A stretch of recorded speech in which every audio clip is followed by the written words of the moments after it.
Sanibonani babukeli be-Transformation Life. Imina uSibahlwa kaNgqulunga guys, ngibuyile. Phela mina ngithi anginenzeli phansi. Ngifundile, angiwafundanga konke ama-comment enu kodwa nje maningi engiwabonile athi angibuye, baningi bayangigqugquzela. Guys, kube ngiyakwazi ukuvula u-YouTube wami ngabe kade angikwazi guys, angikwazi. Kodwa ngithembeni nina anilahlani guys. Guys, ngokukhethekile ngicela uqale ngibingelele imbokodo. Sanibonani Mbokodo. Mangibingelela imbokodo mina ngikhuluma ngomuntu okwazi ukubeletha ingane begoqoza uphuthe bewashingi lapha eminyango. Guys, imbokodo into ekwazi ukulala iluka isinophi, ivuke ekseni nezinwele. Into ekwazi ukuhamba eThekwini ibuyisa izinkophe nenzi. Guys, imbokodo ngenize niyenze lutho. Mina I'm talking from experience. Mina ngile mbokodo le yabona lefana neTibek. Yabona iTibek ngesikhathi uyicindezela ila eba strong ikhona. Definition yembokodo ke leyo guys. Imbokodo nje into ngeke uzuyenze lutho. Thina ke lapho. Nani insizwa, sanibonani majongo. Sanibonani zinsizwa ngisho baba. Izinto ezijulukayo mina, izinto ezigqoma umgwaqo zibuye entambama futhi zicela inkonzo. Mina ngikhuluma yabona mangikhuluma ngeinsizwa. Insizwa into ehamba iyosebenza, insizwa ibe nentombi emsebenzini, ibe nentombi eTexini, ibe nentombi estopini, phinde yoba nentombi ekhaya. Insizwa ke leyo. Insizwa asilutho ngaphandle kwenu. Nina nje nikwazi ukusiprovider. Insizwa ikwazi ukupha imali engakufuni. Yazi kahle ukuthi ayikuthande kodwa ikuphe. Insizwa ke lezo guys. Ngisho engafuni lutho, ufuna ukuthi nje akukhulumise. Mase nje sawubona athi ngakukhokhela ntombi eTexini, angike ngakhokhela insizwa engangazi, ingibingelelile nje Nkosi yami ecelanga ngisho inamba, yathi nje ngicela ukukhokhela. Yabona ke insizwa le iphethe gross ukuthi ekhaya ihambisa igross kodwa efonini ibibuza omunye ukuthi utholile ni150. Insizwa ke leyo. Hayi izinsizwa, hayi niyayisebenza insizwa, niyasebenza kodwa hayi ngesisho lutho asikho lapho guys, asikho lapho kakhulu. Ngibonile futhi ezinsizweni kuma comment, ngibonile guys nina show ukuthi niyangithanda. Guys, mina I've been through a lot. like okwangempela guys. Mina ngisamsaba umuntu wesilisa. Mangisuke yabo le yasho kade ngikhuluma ngayo ngithi ngiyafuna ungena kuleya ntontontoni le yokuthola la na guys bengingcokola, ngiyamsaba umuntu wesilisa, ngiyamsaba. Kodwa kukhona enginganenzela kona, kukhona. Ngikhulumile la nomphathi wami savumelana guys, kulungile othanda mhlambe ukuhlala nami, mhlambe sichithe leso sikhathi sixoxe. Kulungile guys, ningasho la ku comment section, akunankinga sihlale nje sixoxe kodwa guys unga expect more. Mina ngisahila, so umuntu mangabe hila yabo okwamanje angakabi perfect ukuthi nje sengathi nje sengangena kwi relationship just like that.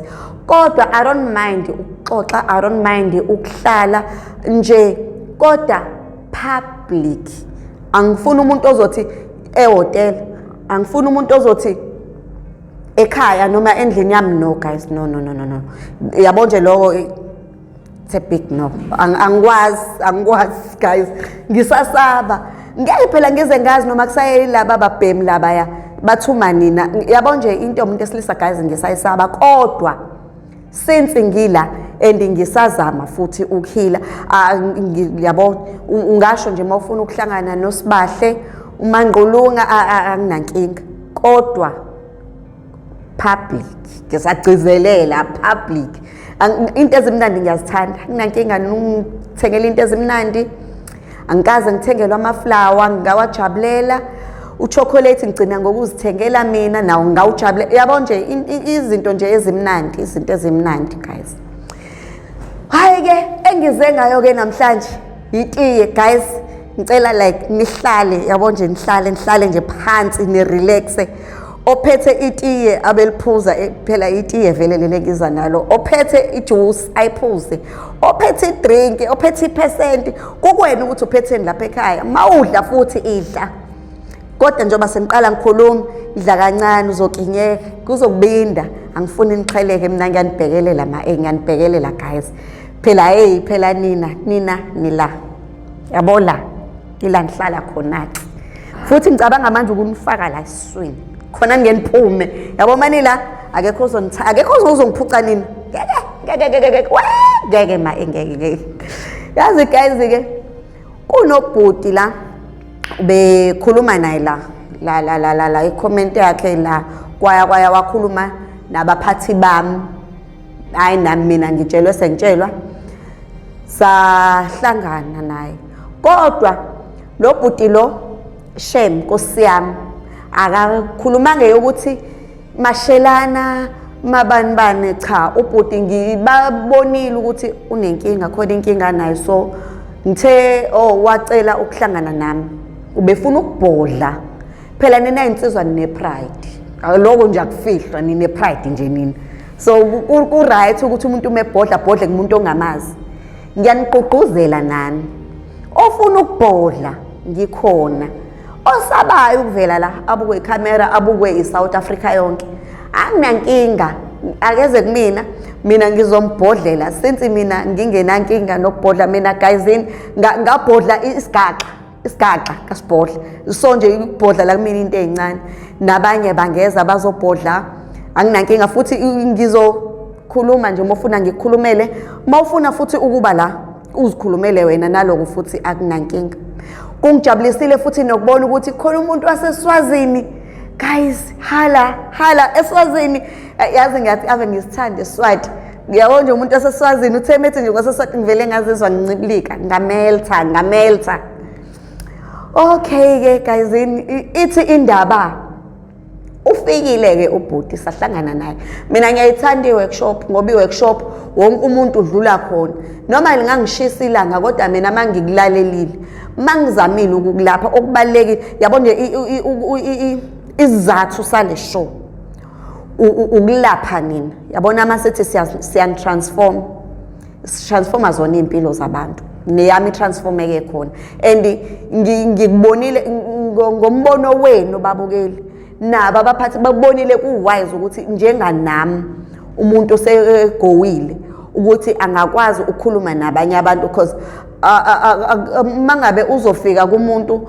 ongayazi leyo ndima umuntu ongawazi umlilo ngeke umxoxele ngokusha nomjondolo umuntu ongakuzwa kangcono umuntu ophuma kuwona yayizwa le ndaba uGayi ke saxoxa kwaze kwafika ekuthenini ubesaba ukukhuluma ukusho ukuthi unenkinga yazi bani besilisa kuhle umuntu wesilisa mengabe nenkinga akhulume noma ngabe kuthiwe ushawa ngethawula elimanzi khuluma amaphoyisa niyawazi guys ukuthi ayanihleka khuluma zikhona isombululo zikhona ixazululo esingaphuma nazo mina kumuntu ongibukelayo kumuntu ongilandelayo kumuntu ongithandayo akekho umuntu ozoshawa ngethawula elimanzi ashawa umfazi ekhaya umuntu noma ngabe kuthiwa udlisiwe mina idliso ngizolikhipha ngililahle lapha yazi ukuthi kulula kanjani ukhipha idliso yilokho khuluma mawukhuluma mina ngizokulapha ngoba ngizokhuluma nawe nje ngikusize ngikugaxa advice emva kwenye phela ngoba nginawo umuthi anginasiswasho anginalutho phela ukuthi mina meke waphila nami saphilisana khuleke uzobona uzoba njoba bengishilo nje iqaleni uthi abantu abangene la even umuntu wesifazane akasekho manje umuntu wesifazane ozohlushwa indoda ngikhona akekho noma ngabe kuthi udlisiwe yabona ke kona obaba kaBoy nobaba kaGirl guysini ngenani la akekho umuntu ozokushaya bese ethi uyakuthanda akekho futhi umuntu ozokhuluma kabi kuwena bese ethi uyakuthanda akekho namhlanje ke indaba ingomuntu wesilisa ngibheke kakhulu namhlanje kubantu besilisa kakhulu because ubrothers wafike kumina brothers igama lakhe ngeke ngize ngimusho niyazi ke nani ukuthi angigwasha amagama abantu sebusuku manje kodwa ngiyayishinda ukuthi ihlalaphi ngiyayisho futhi ukuthi sihlanganelele hayi ke phela lokho ngeke ngize ngikufihle ongaba neclue ke inhlanhla yakhe futhi ongibonile inhlanhla yakhe hayi bakhona abangibonile ngibonile indlela ade bengibuka ngayo ukuthi bangifanisa labantu kodwa ngathi imlomo wami valeka pho ngiyawuvalani kuvala khona umkhulu nje ngidlala nje nani mina uGayi uqhamuka embuthisweni. Ukuthi kephi embuthisweni abakhona bazokwazi ukuthi kephi embuthisweni kodwa kusalayo qhamuka embuthisweni uGayi. Gayi ke ungifunile ke wangithola kuGayi. uGayi unenkinga yokuthi ube nenkinga kulezi izinyanga ezidlule. Ngeke ngisho ukuthi izinyanga ezingaki ngoba le ndaba isasesandleni sabo umthetho kodwa nje kulezi izinyanga ezidlule. uGayi ke bebesendaweni athizeni. Nina niyahlupha ngoba manje niyophuza mangabe senifuna ukusaha. Kwakhona laba mase bezofuna ama CV. Guys ningayenzi le nto manje niyojabula hayi indaba ama CV. Hayi umuntu azokutshela isigaxa singaka bayarobhana guys. Bamrobhile uGayi endaweni yokuphuza. Endaweni uGayi uhambe stress uGayi. Stress sokuthi unentwana afuna ukuyenza. Yabo bengeke ngize la ngikhuluma indaba yakhe ukube ayingichaza ngale. uGayi befuna ukuyolobola.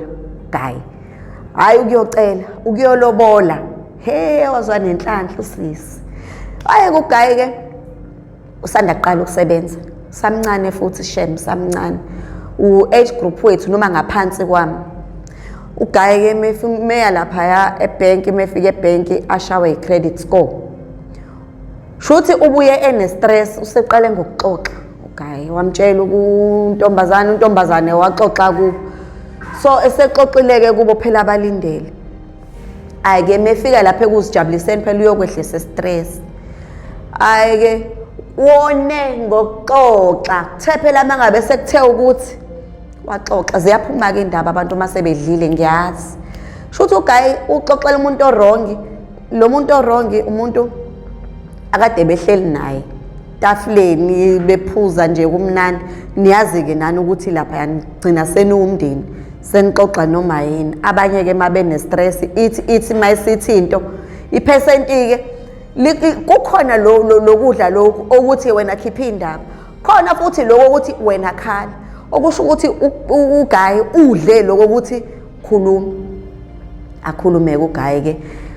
Shuthi abafowethu labaya athi bebebabili. Bafike basaha yasheshe yaphela imali kaBafu. Hayi base beyathenga ke. Uyabona ukuthi imali bebenayo igebengu lapha. Hayi ke bathenga ke. Shuthi sebemdakiswa ngalendlela yokuthi banemoto bona. Uthe uBafu meyiqala indaba yakhe wathi labantu bebe clean. Befake ama-shirt amhlophe. Kunegama elibhalwe uCapitec. Ebephethe ama-key holder. Ukhiye wemoto shuthi ubune key holder yaka Capitec. Asazi ke noma imoto yabo yangempela noma imoto abayiqashile noma umsebenzi abawenzayo ukuthi mabe robha abantu bathi bona abasebenze eCapitec. Angisho ukuthi abantu base Capitec basabeni. Kunabantu abazenza abantu abasebenza eCapitec igebengu shoda ngensumpa ekhaleni igebengu. Labantu laba bathi kuGayi basebenza eCapitec bangamsiza. Bona yinhle into abayenzile ukuthi mfowethu awuqala ukhokha izikweleti. Bazenza ngathi basebenza eCapitec hayi basebenza khona. Lutho abasebenza eCapitec. uCapitec abasilandeleli lapha ngaleyo nto. Abasebenza eCapitec. Abantu base Capitec mfethu ba right. Osisi base Capitec uyabazi ukuthi banu wamnandi kanjani? Nzima kabi. Ubona akekho usisebenza eCapitec engamfanele uniform. Akekho. Ayike as for obhuti bakhona. Ngisho ekhuluma isingisi ungathi waphesheya. Ngathi hayi ngeke abantu base Capitec mina ngiyabazi phela ngisanda kuba ne-account guys. Ngisanda kuba ne-account yase Capitec mina. So nje ngiyabazi mhlawumbe laba ke bala eThekwini engibaziyo kodwa nje ngisho kundi imbungculu yamfanela ngisho nenwele ziyamfanela uCapitec. Ngitshela angipromote Capitec. Inhloso yami ukuexpose labo bhuti labaya abaqambe amanga bathi basebenza eCapitec badicilela phansi isithunzi saCapitec badicilela phansi isithunzi sabasebenzi baseCapitec laba yobhuti labaya futhi angazi waye ngithi obhuti emgulukudu leya mgulukudu leya ewu2 erobhelwe yabhuti hawo yazi kuthi angihleke ngoba umnikazi wendaba nangu uyakubuka nangu umnikazi wendaba ngeke before kuphela ishow hayi ngeke kufanele kube khona into azoyisho kodwa unamahloni guys unamahloni angingadlali ngaye ngoba phela ke uzificele mina hayi niyangazi guys niyangazi futhi msazo ngazi ongangazi ulindeni angimazi ngempela ukuthi ulindeni guys tshela no sisi tshela no bhuti tshela nabangani yabona nje nizongazi futhi kufanele ningazi ukuze mangiqhamuka nje kube lula mina ke ngisho ngahlakana nami ngisho ngangibingelela ungiphaphele ngizokuphaphela ngeke ngize ngikubuze kodwa ningaphaphela abantu abarongi guys bazoniphoqa okay ke bathi ke akaqale akhokhe izitolo mekhokhe izitolo avuleni futhi nenye account yengubo athathe nje ukumbalwa akhokhe aqede angayivali account ukuze i-credit score izonyuka shothi inyukile ke yafika kulelo nani lelo ngazi noma ngintshele nimphathe ngisho yini futhi ke uthini wena ngesingawo phela give hayi unikini ikhanda guys unikini ikhanda kulungile ngeke ngize ngivezeke ukuthi uthathe malini kodwa uthathile ke lo mali la ithathile wayethi uhulu kuhlu kuma scammers ngoba venolimo wayethi uhulu kuhlu kuma scammers guys yabo imali ukuthi angilungise izibuko hey phela imali mina ngikaze ngibe naleya mali angikaze mina emalini ngeke ngaba nayo nje ngiyagcina ku 3000 futhi nakhona kanzima kodwa kwaba ikanye ngiphindanga ngaba nalo mali mina hayi ke ugaye ke wayethi uhulu kuhlela yonke imali ugaye wathola abanye emsebenzini wakhe baba bawu2 ngithi phela kwakuthiwa akafune nabanye hayi ke wabathola ke baba bawu2 hayi ke bamthembisa ukuthi hayi yabona ngesikhathi usufikile usumlethile umuntu mawulethe imali engaka elingana naleyo gaya ayithi uhulu kuhlu u1.5 hayi bamulu ukuhlela u1.5 oqala not 1.5 leyo slow nani uthola 1.5 waphinda lo wesibili wathi uhulu kuhlu wawuthola umunye 1.5 ugayi shothi useno 1.5 abangaki abawu2 abathole phi kulabo asebenza nabo ugayi ke iscam sakhe sibe kanje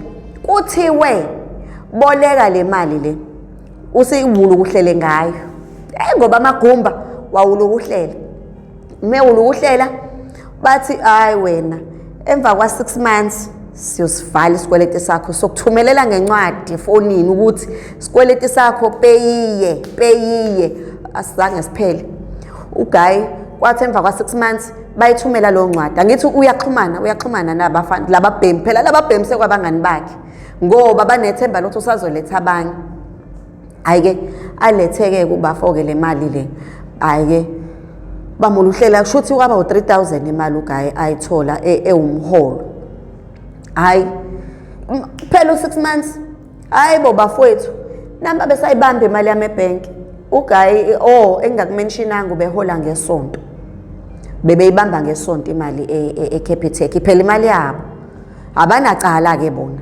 bakufanele vele ukuyithatha abantu abanecala laba abaqambele lo amanga naye phambi kwenu ngiyamthwesa icala ukuthi ayikazi ababikho into kanjalo khokha mothathele imali yomuntu iyayibuyisela imali yasebank uyayikhokha ayikho nje indaba yokuthi ngisho ngathi umuntu ngizokwenzela ukuthi ibe amaphepha ayikho imali nje ikhokha thathile khokha udlile khokha finish injalo nje izikamo ziqhamuka nje asifuni ukukhokha siyazithanda izinto eziza kalula ayike washaya u6 months wakhokha mamthumelelele le mali still isonto lokuqala babamba wathula elesibili wabamba wathula wathi hayi angilinde kuphela inyanga yaphela inyanga still bayabamba phela abaziluthe ebank laba iyamanga lento yabo hayi ugayi ahlale inyanga aqale isibili eyesithathu hayi wabona ukuthi ngeke sekuthi much abuze hayibo usebuza kubona lababhemi bafethu nansi imali besayithatha basamphendula phela kusakusha ngani basafuna nabanye futhi naye ugayi ubhizi uya recruit ukuthi akanayo inhlanhla yabantu kodwa shuthu una ngoba laba bawu2 abathola laba abanye ubatholile baningi kodwa bathe silinde wena yilaba bawu2 nje ababa nesibindi but laba abanye bathe silinde wena ukubonisa iphela kuwena bese siyeza ke nathi futhi ugayi wayihambisa impela irespond kwizigebengu hayi ke uphela u3 months hayi awuthe mangabe sesukuma sethi ngeke bafethu ngeke phela sekuthi uMaji baqala manje bamphendula ukusutha mind you akabazi bahlala phi bagcina nefonini uGuy babonana ematshwaleni yazi yanzima into nhlanhla leyo ngesikhathi kuxoxwa la ukhona uGuy omaziyo oyedwa walabafowethu labaya kodwa hayi lo wayikhuluma wazi lo munye kodwa babehleli naye wayegqoke lona ishirt lomgonyathi hayi kuba ukuthi ke bayazi ukuthi uhlala eSiphingo hayi ngeke ngize ngikufihleke ngoba isigebengu wathi uhlala eSiphingo hayi uGuy ke lo munye bese eya kulo lo umfethu uncorrect umngani wakhe ababe naye lapha ya bawatshela lo ukuthi lo yamfo uhlala eSiphingo ngingakuphelezela kodwa ukuphelezela kwami ngeke ngize ngifike mina ngqo ngizoma ngaphandle wena ngizokuyalela mase ngiseduze ngoba njoba sisebenzisana nje mina vele lento bengingayifuni so lo njengoba enza kanje udla yedwa manje sesisenkingeni sonke hayi shuthi ke kumangabe befika ke lapha ya Guy akasahlali khona wayeqashile uyacabanga umngani wakhe wazi ukuthi ikubo kanti lutho baqashile nabantu laba babehlala nabo lapha ya wazi ukuthi umndeni kanti cha yiqashi kwaphela kanjalo abaphindanga ke bamthola sefonini washintsha inamba kwaphela nje hayi ke kuphelileke kanjalo ke ulokubalo sebeyamfuna ke manje akasamfuni yedwa usebatshelile nabangani laba basemsebenzini into esebhlungu uGuy lo usekuyena umuntu omubi manje ngoba ngisho laba kade sebenza nabo sekungathi uyena obehlangene nalabantu laba sebefuna ngisho labo 1.5 babo ke manje uzothatha phi ngoba phela itoho akuyona umsebenzi otheni lo 1.5 angazi noma uyawuhola yini ngesonto njengoba ehola ngesonto angazi kodwa kumina ungikhalelile nje wathi cha akasakwazi ukukhipha le mali sekumuncuke manje sekumuncuke ihamba indaba kuze kufike kwisinqumo sokuthi kuyiwa emaphoyiseni obani abantu abamaphoyiseni kuyalethule emaphoyiseni ipolice station lethu mayifike police station ngeke ngize ngisho ukuthi ke because kukhona abanye abantu la kungcono laba ngcono mangikhuluma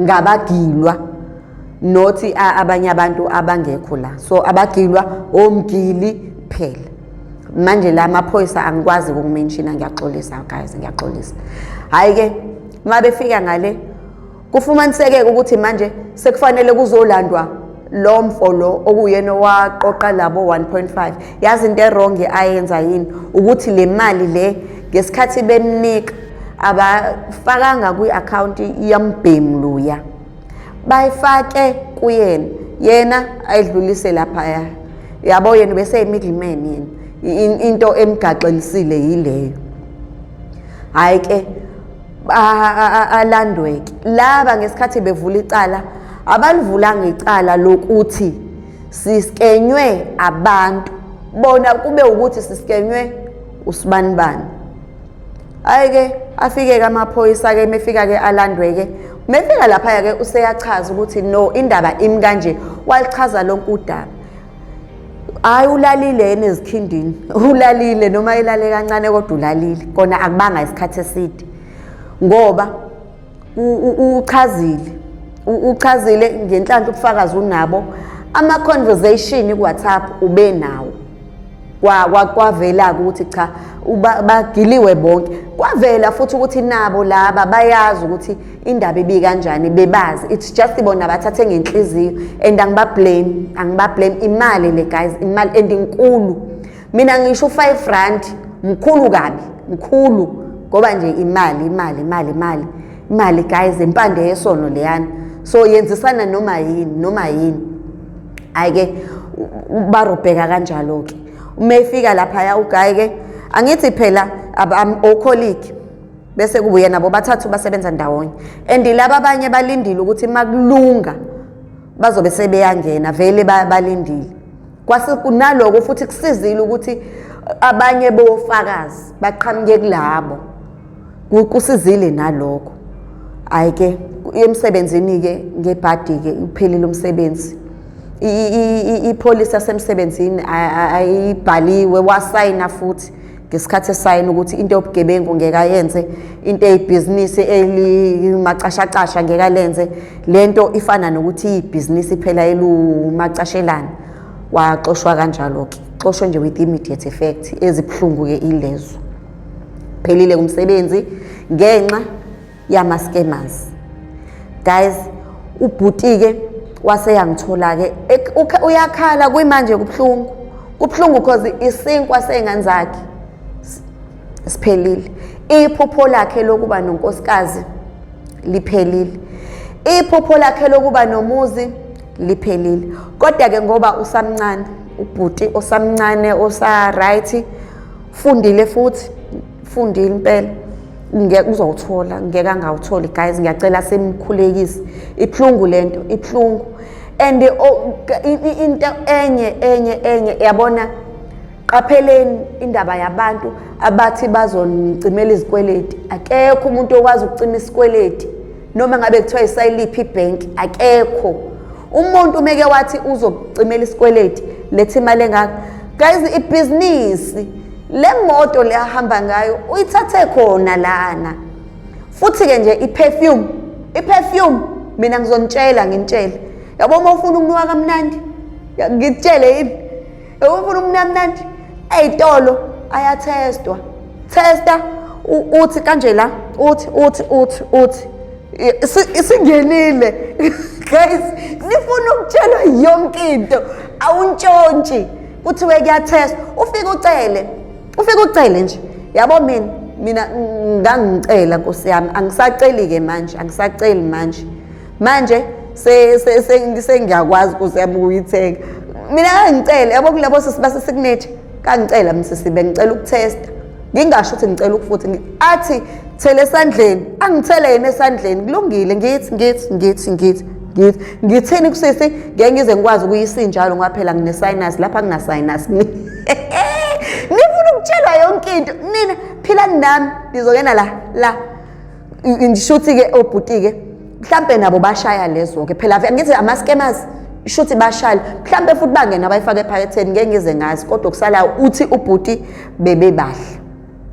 bebe clean bebenuka kamnandi so iyeke nike lento yenu yokuthi igebengu zingcolile zinuka amakhwapha igebengu ziyageza uma sikhona la iskema sesigebenge senza kanje sishoda ngensumpa ekhaleni mina nje sengishilo wangithinta ngiyakubopha wangithinta futhi bantu ngingabhali kabi kuma comment nesifo senhliziyo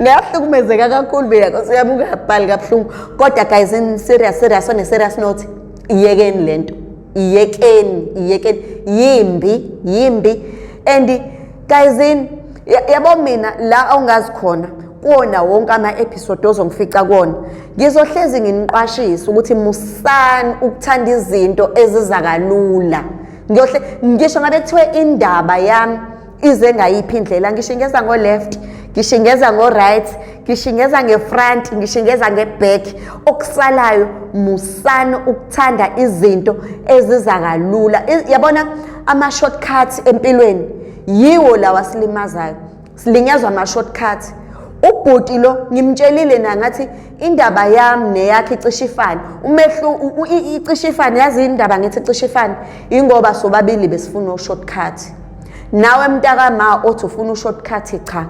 ayihambi kanjalo uma ufuna ukubeka imali yazi ukuthi indlela elula ukubeka imali ma ukuthi dlala stokfel ungadlala wedwa stokfel ungadlala nabanye abantu angeke ngize nginichazele ukuthi kanjani manifuna ukuthi nginichazele ukuthi istokfel adlalwa kanjani ilungile ngizoniqoqela ulwazi niyangazi mina nginilethela konke nikufunayo yabona icoffee elishisayo iti elishisayo konke ngizonilethela Getray phela ngubahle mina ubahlezana ubahle kahle mina ngizontshela guys kodwa ke on a serious note bantu besifazane bantu besilisa iyodwa nje into sibhekene nenkingi South Africa yonke yemali and kunabantu abeza ngenhloso ezimbi nabo njengoba beza kunini ngoba nabo bafuna imali and bona beza kabike ngoba baqola thina siyayizamela guys siyayizamela okugcina sengivala namanje ngisasho guys kulaba abafisayo ukuhlangana nami yabo angisho kabi mangithi abesilisa ukuthi ibona kade bekhulume kakhulu ngisho umuntu wesifazane wonke umuntu ofuna ukuhlangana nami wonke umuntu guys sinana nale flag leli indaba yes nofuna ukushare indaba yakhe futhi ngiyabathanda laba abane flag eliyi rainbow yabo labo bayazazi ukuthi angazi ukuthi iLGB iRTPQ angikwazi kodwa ngiyazi ukuthi kuno LGB kodwa nje irainbow yabo lapha nabo futhi ngowenu nonke guys mina angikhethi bala la muntu mina ngowenu mina ngilashwe yinini namanje ngisalashwa yinini ukuthi guys kungakuphathi kabi ukuthi izenzo awukakangiphi yabo izenzo nalezi guys kodwa kusalayo ngowenu nje othanda ukungikhipha othanda ukuthi siye out othanda ukuhlala nami even la studio singacela singaphaphatha kuba yedibala ekhaya akunankinga nje sizohlala nje kube mnandi njoba ngisho ukuthi ungezi nezinhloso ezimbi ungezi ngementality wrong yokuthi wazi episode yami yokuqala ungezi ngalokho mina iza njengomuntu wesilisa iza njengomuntu wesifazane iza njenge rainbow ngowenu nonke even umama yazi ukuthi ngisho ugogo guys injalo ke into zithanda zami. Let me love you and leave you. Stay sweet as you are. You know I love you and I love you this much. Please take care.